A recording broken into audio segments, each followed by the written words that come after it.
मैं हूँ श्री चंद्रशेखर। शिव शक्ति में आप सभी का स्वागत है। जैसे मैं पार्ट 1 में बताई कि 3G सीरीज का मतलब है बाइबल गॉड, गर्ल्स मतलब महिलाओं पर अत्याचार, और गन्स यानी बाइबल गॉड के द्वारा किए गए मर्डर। अगर किसी ने पहला एपिसोड अभी तक नहीं देखा तो जरूर उस पर भी एक नजर डालिएगा। बाइबल गॉड यहोवा का बहुत ही गजब उपदेशों में से एक उपदेश को आज हम 3G सीरीज पार्ट 2 में शोध करेंगे। पवित्र बाइबल व्यवस्था विवरण अध्याय 22 वाक्य 13 से पढ़ रही हूँ, ध्यान से सुने। तो आज इस कहानी का नाम है नैतिकता के नियम। ध्यान से सुने, नैतिकता के नियम।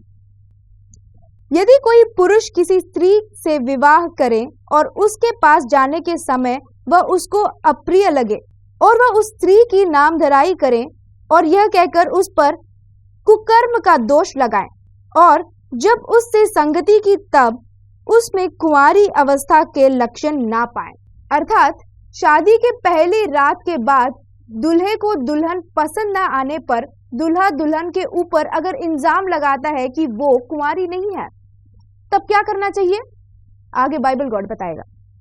तो उस कन्या के माता पिता उसके कुंवारीपन के चिन्ह लेकर नगर के वृद्ध लोगों के पास फाटक के बाहर जाएं, और उस कन्या का पिता वृद्ध लोगों से कहे, मैंने अपनी बेटी इस पुरुष को ब्याह दी और वह उसको अप्रिय लगती है, और वह तो यह कहकर उस पर कुकर्म का दोष लगाता है कि मैंने तेरी बेटी में कुंवारीपन के लक्षण नहीं पाए, परंतु मेरी बेटी के कुंवारीपन के चिन्ह ये हैं। तब उसके माता पिता नगर के वृद्ध लोगों के सामने उस चादर को फैलाएं। तब उस दुल्हन का माता पिता को क्या करना चाहिए? उस लड़की के कुंवारी होने का चिन्ह गांव के बड़ों के सामने लेकर जाना चाहिए। उस लड़की के माता पिता को यह साबित करना है कि उनकी बेटी कुंवारी है, वर्जिन है, वो भी कहाँ? पूरे गांव के सामने, पब्लिक में। वो भी कैसे? संभोग के वक्त नीचे लगाए गए चादर जिसके ऊपर खून गिरेगा ना, वो लाकर बड़ों के सामने फैलाना चाहिए। ये सब बाइबल का खुदा यहोवा कह रहा है। आगे देखते हैं। तब नगर के पुरनिये उस पुरुष को पकड़कर ताड़ना दें और उस पर 100 शकल रूप का दंड भी लगाकर उस कन्या के पिता को दें, इसीलिए कि उसने एक इजरायली कन्या की नामधराई की और वह उसी की पत्नी बनी रहे, और वह जीवन भर उस स्त्री को त्यागने न पाए। जैसे पता चला कि लड़की की तरफ सच्चाई है, तब उस गांव के बड़े लड़के को पकड़कर सुनाएंगे कि कमीने, तेरी बीवी कुंवारी होने पर भी तूने झूठ कहा। फिर उस लड़के को उस लड़की के पिता को 100 शकल देने का दंड भी मिलेगा। अगर वही उस दूल्हे का बात सच हुआ तो तब क्या करेंगे?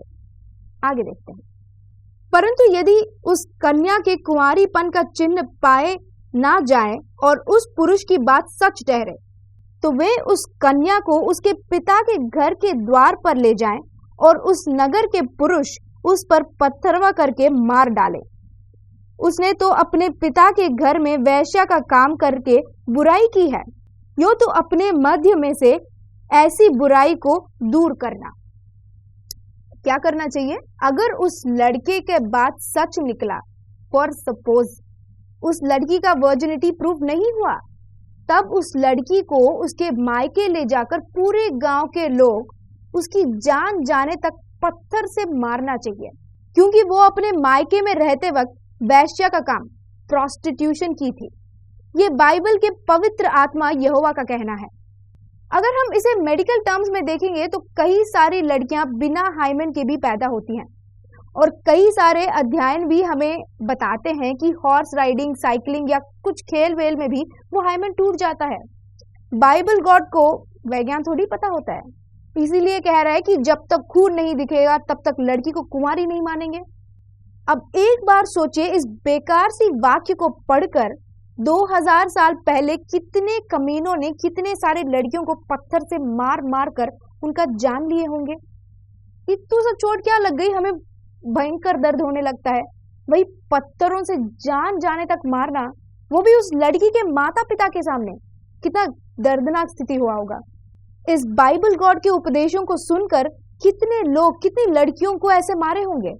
बस एक बार इमेजिन करके देखिए, एक माता पिता को इससे बड़ी दर्दनाक स्थिति और क्या हो सकती है। उन लड़कियों की गलती क्या है? हमें एक और बार इस कहानी से पता चलता है कि बाइबल गॉड एक काल्पनिक कैरेक्टर है, वो भी बहुत ही क्रूर पात्र है। मूसा उस जमाने में लोगों को अपने वश में रखने के लिए ऐसी बातें लिखी है, और इसका नाम क्या है? नैतिकता के नियम।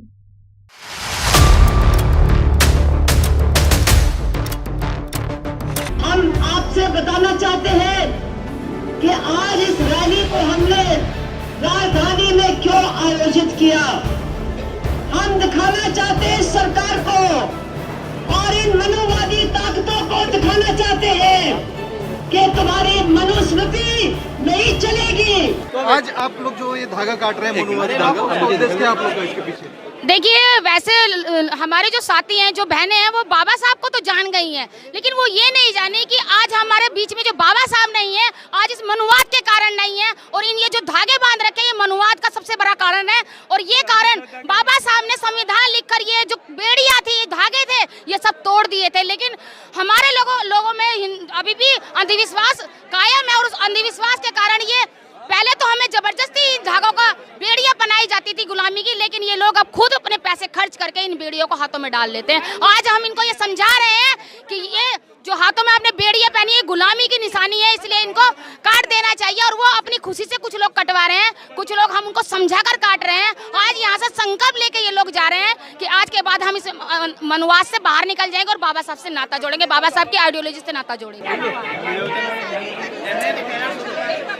क्या पुरुष जो शादी करते हैं उनके माथे पे कोई निशानी होती है? मंगलसूत्र पहना आपके नाम पे उन्होंने, क्यों नहीं पहना? तो ये बताओ, क्या इससे लंबी उम्र हो जाएगी? फिर क्यों पहना हुआ है?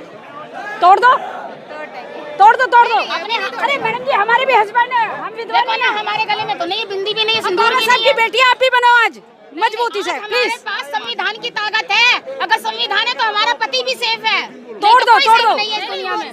टूट ही गया, टूट ही गया। आजा सर जी, सर जी। पूनम जी, ये लाल धागा काट रहे हैं, मनुवादी धागा काट रहे हैं लोगों के हाथ से। कि मेरा संकल्प है, जहाँ भी मनुवाद पलेगा वो ऐसे ही कटेगा। जय भीम। यह है आज का 3G सीरीज पार्ट 2। पार्ट 3 में फिर मिलेंगे।